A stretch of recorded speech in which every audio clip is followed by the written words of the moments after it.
ولی ورلڈ دیکھنے والے تمام ناظرین کو السلام علیکم۔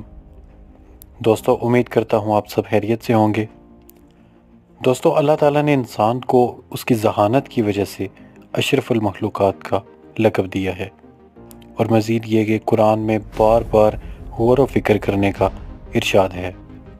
یہی وجہ ہے کہ جب آج کل کے سائنسدان غور و فکر کر رہے ہیں تو وہ اسلام کے قریب سے قریب تر آ رہے ہیں۔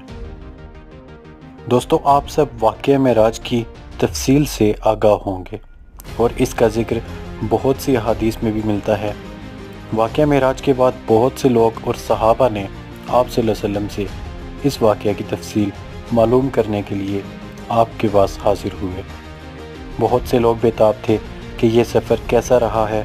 انہوں نے آپ صلی اللہ علیہ وسلم سے سوال کیا کہ کیا آپ براق جیسی تیز رفتار سواری پر آسمان اور خلاؤں کا سفر کر رہے تھے؟ تو اس سفر کی آواز کیسی تھی؟ اس سوال کو سن کر آپ صلی اللہ علیہ وسلم مسکرائے تو فرمایا کہ جب میں معراج پر جا رہا تھا تو میں نے خلا میں کوئی ایسا کونا نہیں دیکھا جہاں پہ 4 انگلیوں جتنی جگہ باقی ہو اور وہاں کوئی فرشتہ موجود نہ ہو۔ اللہ تعالیٰ نے ہر جگہ کے لیے بہت سے فرشتے پیدا کر رکھے ہیں جو ہر وقت اس کی حمد و تسبیح بیان کرتے رہتے ہیں۔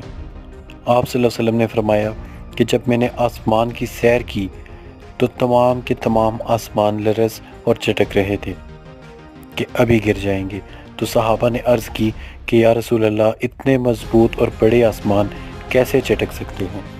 تو آپ صلی اللہ علیہ وسلم نے فرمایا کہ فرشتے اس قدر زیادہ ہیں کہ جب سب مل کر حمد و ثنا بیان کرتے ہیں تو اس آواز سے آسمان چٹکنے لگتے ہیں۔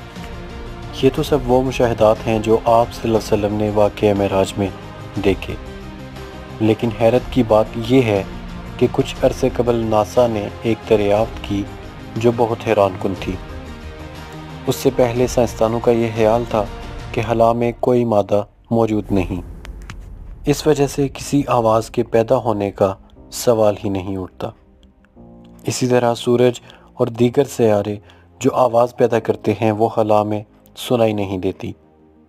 ہماری ملکی وے میں اربوں ستارے موجود ہیں، اور سائنسدانوں نے ان کی رفتار کی آواز کو سننے کے لیے بغور مشاہدہ کیا، تو اس مشاہدے کے دوران ان کو کچھ آوازیں سنائی دی۔ آئیے ہم آپ کو ان کی ریکارڈ کردہ آواز سناتے ہیں۔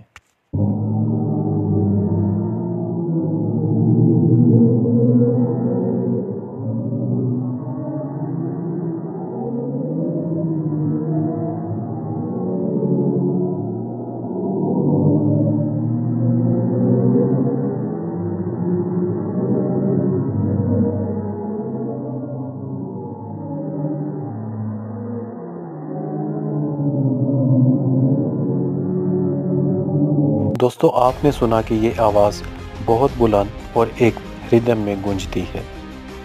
جب سائنسدانوں نے اس آواز پہ تحقیق کی تو ان میں سے ایک سائنسدان نے بے اختیار یہ بولا کہ یہ تو ایسے محسوس ہوتا ہے جیسے مذہبی کتابوں میں لکھا ہے کہ فرشتے مل کر اللہ تعالیٰ کی حمد و ثنا بیان کر رہے ہیں۔